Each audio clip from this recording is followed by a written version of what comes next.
Hey guys, Dazzling Dave back again. And today I'm here to talk about yo-yos. Well, not about a trick though. I'm going to be talking about how to make a yo-yo, one that actually works. So, in this video, you're going to see me do three kinds of yo-yos. One kind is from a kit, and I actually made two of those, a ball bearing version and a fixed axle version. I'm also going to be talking about the two types of yo-yos that I make and sell on my website, the Heirloom Collection.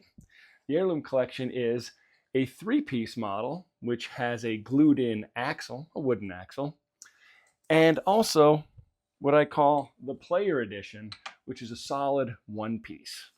In this video, I'm going to talk about all the different ways of making those yo-yos.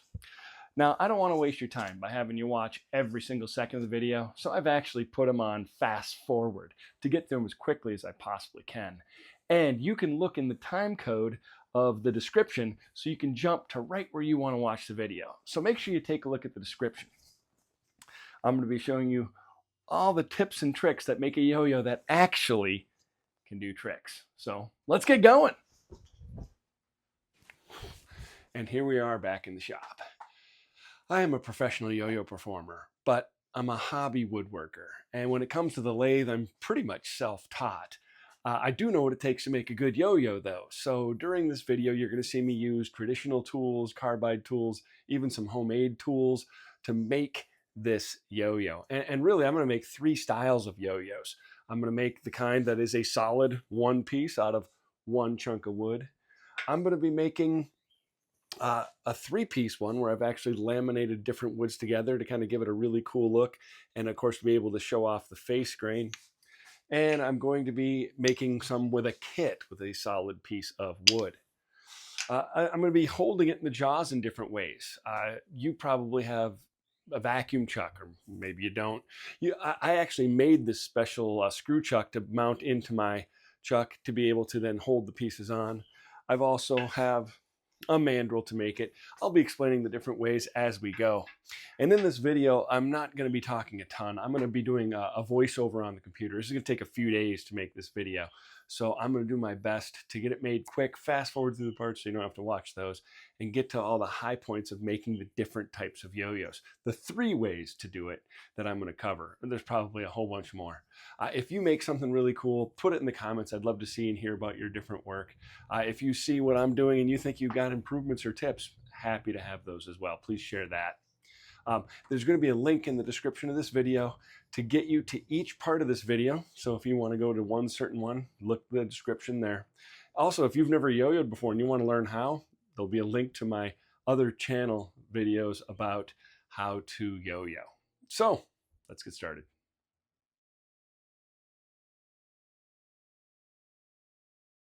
All right, the first thing you need to do is pick a piece of wood, and you want to have it in spindle orientation so that the axle is good and strong on the inside. I have selected maple here because it's a nice, solid, consistent grain. And the first thing I'm going to do here is show how to put a tenon on the end that'll fit nice into my chuck. I want to make sure it's a good square fit to the jaws. Now I come back and I take the end and I face it off to make sure it's square to the chuck jaws I just turned, as well as to make sure it looks nice, because that's going to be the outer edge of your yo-yo. Now it's time to bring it down to its overall diameter. 2¼ inch is a good normal size. You can obviously make a mini, or you can make it a little bit bigger if you want, but about 2¼ is a normal size. I'm measuring now to make sure I get the gap in the right spot. I know that the outer edge face right there is the outer edge of the yo-yo, and you can make yours depending on your shape, anything you want from a 1/2 inch to 3/4 of an inch, or maybe even more. I am using 5/8 of an inch as a normal mark. Take a pencil and make that mark.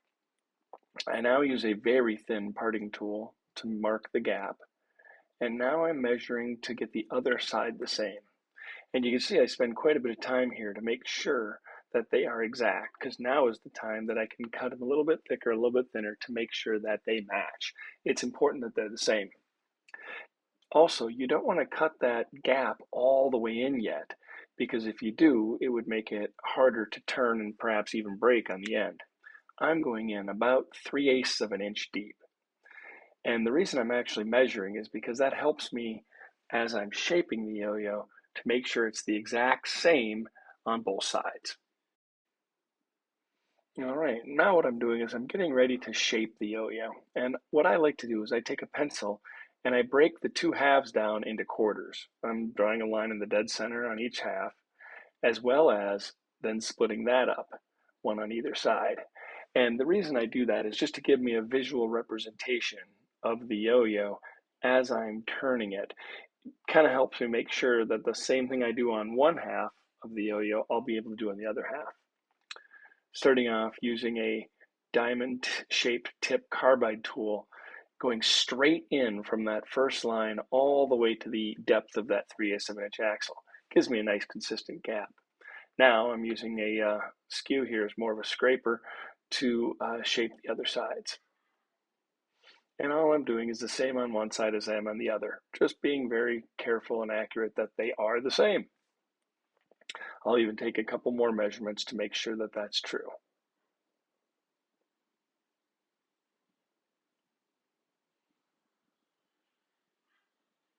All right. Now, if it's not exact, you still have time right now to do a little extra shaping if need be.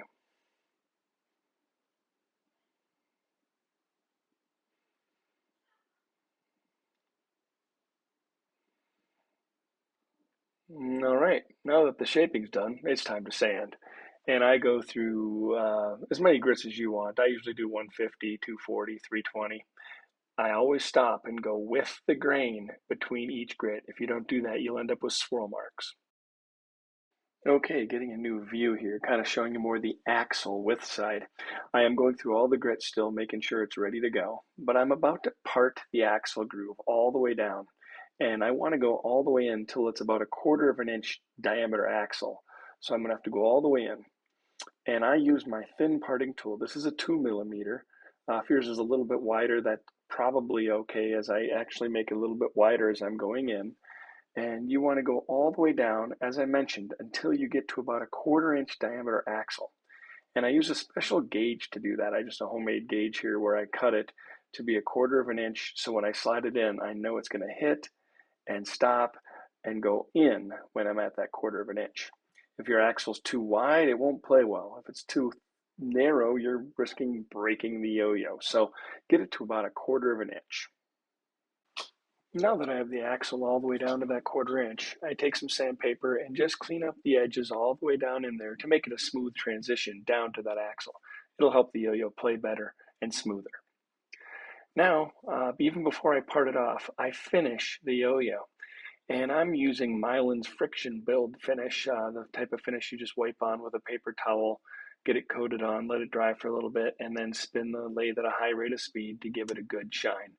I won't show you too much about how I do that, but that's what I've done right here, is I've applied a bunch of friction build, probably 2 or 3 coats, and then I even finish with carnauba wax to give it a nice little shine. All right, now I put a yo-yo string onto the yo-yo and I wrap it up nice and tight on the lathe. And I'm doing this so that when I part it off and finish the shaping on the other side, it doesn't risk breaking the yo-yo, and it also doesn't risk leaving chatter marks or anything on the side of the yo-yo. So I put the string all the way on, wrap it up tight, and now I'm going to take some black electrical tape and wrap it around the good side, because I'm going to have to take this and chuck it back in the lathe. I have found from personal experience that 4 wraps is needed. And you'll notice I'm not putting it on the very edge of the yo-yo that's going to be touching the chuck, because I want that to go nice and firm without a space so it chucks up true. All right, now that I have the completed side wrapped with the protective tape, I part off the yo-yo and get ready to flip it in the jaws. And you'll see this side does need to be cleaned up and matched to the original side. So I chuck it in, make sure it's nice and tight, make sure it's spinning good and true, and I clean up this edge. Now this is the part where I have to make sure that my bringing it down to the same as what the original side was. So I try to take off as little as possible, just cleaning it up, making sure it matches the original side. Once I've got that taken care of, it's time to sand and finish this side to match the first side. I went through all the different grits here, making sure to get it nice and smooth, looking good. And also putting on the mileage friction polish, same number of coats, and of course the wax, making it look great. All right, time to remove it from the chuck and to take off the black tape. I found that for this hard maple, 4 wraps was the right amount. If you have a harder or softer wood, you may need more or less, or if you have soft jaws, whatever you're using. Also, that string that was in there to provide support between the two halves, that needs to be removed now. You'll want to put a new string on before you play with the yo-yo. This one looks great. Time to get it off to the laser engraver for the logo. A three-piece yo-yo is called three-piece because it has two sides and a center axle glued in between. So this is a three-piece yo-yo. And I'm using a screw chuck and this blank that I created, which is 3 pieces laminated together, 1/4-inch drill hole, not quite all the way through. I screw it on nice and tight. I bring up my tailstock for support to hold it in place. And now what I'll do is I will true up this blank. I'm going to true it up to 2 1/4 inches. You could be slightly over or slightly under depending on your shape and comfortable size, but 2 1/4 is a normal size. Once I've got that measured, then I will come back with a pencil to make some pencil marks and my skew to start to shape this yo-yo. I got to be careful because I want to make sure it's the same on both sides, so I make sure to note those measurements. Once I'm happy with the shape, I go to the sanding steps. And as always, go through each grit and being sure to stop it and go with the grain on the end each time so that I don't have any swirl marks. After I get it all cleaned up, I grab some Mylan's Fiction finish and I put on a few coats, making sure it gets nice and smooth, nice and shiny. In the end, I'll go over it with the Carnauba wax to have a nice buff shine. Once I'm happy with that final coat and the final Carnauba wax, it's time to make sure that my two sides are going to be identical. And I do that using one of these gauges. This is a Saker gauge is what it's called, and I just put it up against the yo-yo, dead center, kind of fit and form around the yo-yo. And what that does is give me the exact shape that the yo-yo is going to be. So when I bring it up against the other side, when I make it, I can make sure that they line right up. All right, remove the good side, put in the other blank, and complete the other process, making sure to make it just like the first one. All right, once off the lathe, I like to make that center groove gap area raw. You don't want to finish on there because it could make it too slippery. So I sand both sides to make sure that it's nice and raw wood in there. And then take a 1/4-inch axle, cut it to the appropriate length. Now the length is going to be based on how deep you drilled the hole. So it'll be different for everybody here. I then take this pliers to kind of knurl the end of the both ends of the axle, just like that. And what that's going to do is that's going to provide a place for the glue to secure. The screw chuck put threads basically inside of each yo-yo half, and then grabbing this like this will give a place for the glue to sit to really give a good bond. I do a quick dry fit just to make sure that when I squeeze it together that the gap is going to get to be narrow enough. And that looks pretty darn good. It's pretty tight in there. So I know it goes far enough. Take it back out, put glue in each hole, and press it in place. I'm using a paper towel to wipe off any excess glue. When you get inside the yo-yo, it's a good way to take that paper and just kind of roll the yo-yo axle on it because you do not want any glue stuck on the axle because it will affect how the yo-yo plays. Wrap it through like that. Now, the last thing I have here is I have a 6 and a 7 playing cards. There's actually 6 of them glued together. And I have found that 6 or 7 gives you a good gap width.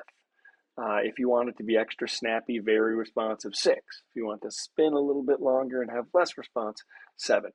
I make sure that the 6 fits in there nice and smooth. Look at the gap, make sure it's nice and level, make it nice and even. And then one last wrap through with this paper towel to make sure there's no glue on the axle that will affect how the yo-yo plays.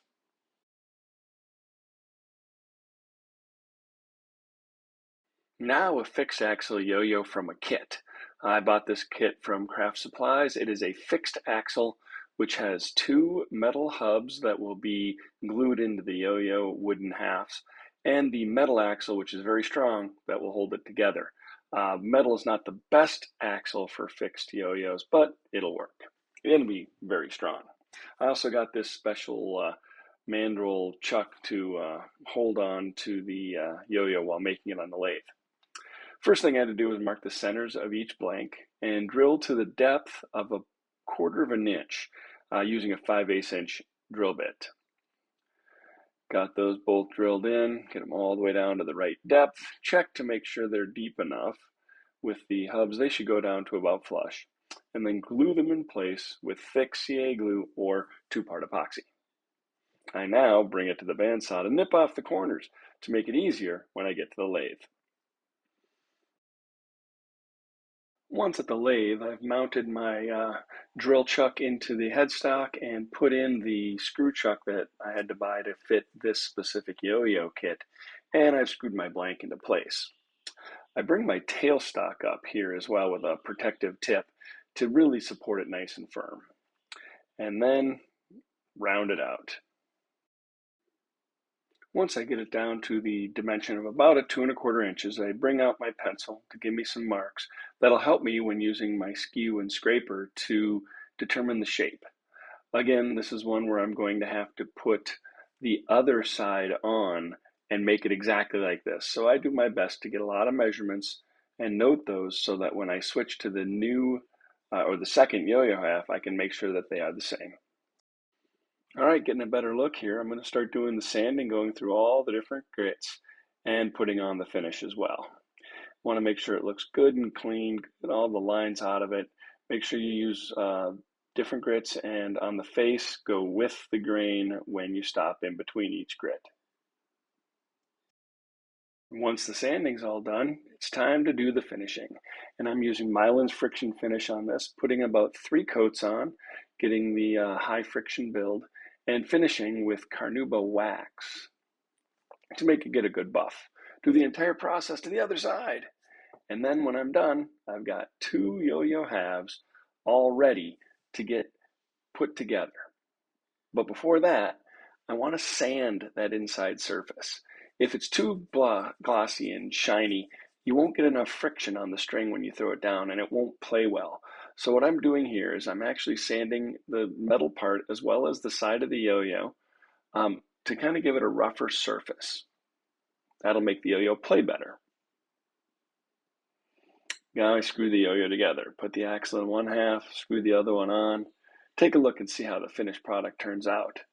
It looks pretty darn good, but one thing I notice here right now is that, well, you can't control how far you screw it together, and you might not be able to match up the grain. Overall, a good yo-yo though. A bearing axle yo-yo kit. I bought this kit from Penn State Industries, and you have to make sure your stock is 5/8 of an inch because that matches the tubes that come with the kit that you're going to be gluing into the half. I get my drill bit mounted into that chuck, and I'm going to drill all the way through because on this particular yo-yo, we're going to be mounting it into a mandrel. So we want to drill all the way through.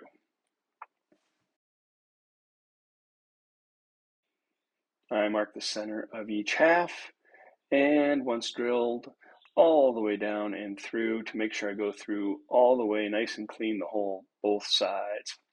I also nip off the corners on the bandsaw here to make it easier to turn around once I do mount it into the chuck.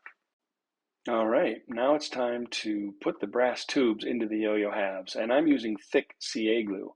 You could also use 2-part epoxy. You want to rough up the surface with sandpaper, put the glue inside, tap them in to make sure they're flush on both sides.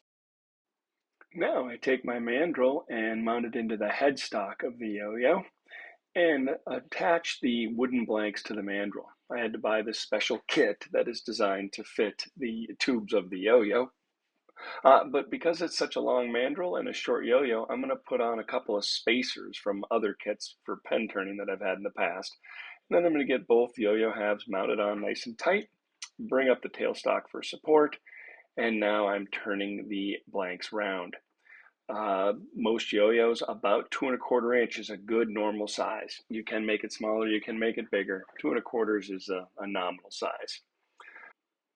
After I get my down to the right size, I use pencil marks to kind of guide me as I'm shaping it. Those pencil marks really help me in determining how much to take off each side to kind of make a match.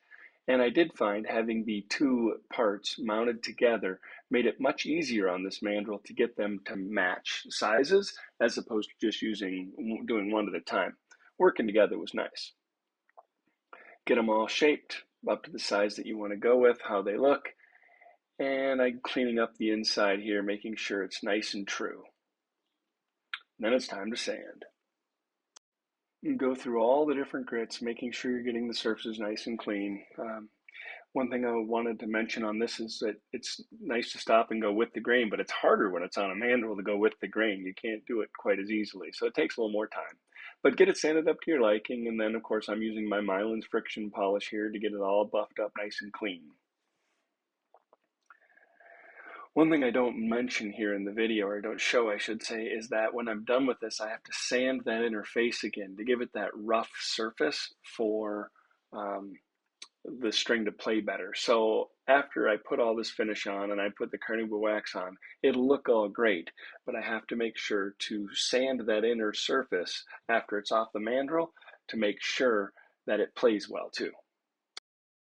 All right, time for assembly. Open up the bag and we have a long metal axle that goes through the whole thing, two center sleeves and a ball bearing, and then in this other package is the two outer sleeves. These are the chrome ones. You could also buy the gold kit if you'd like.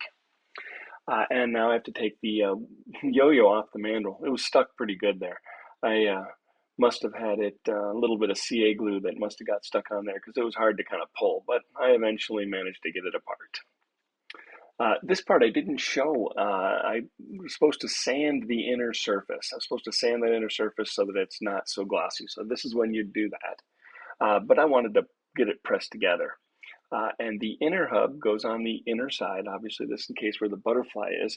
And I put it in place, make sure it looks good in that brass tube. And then I used this vise that I have here to press it into place. Just snap it in and screw it together. I did that for all the remaining pieces.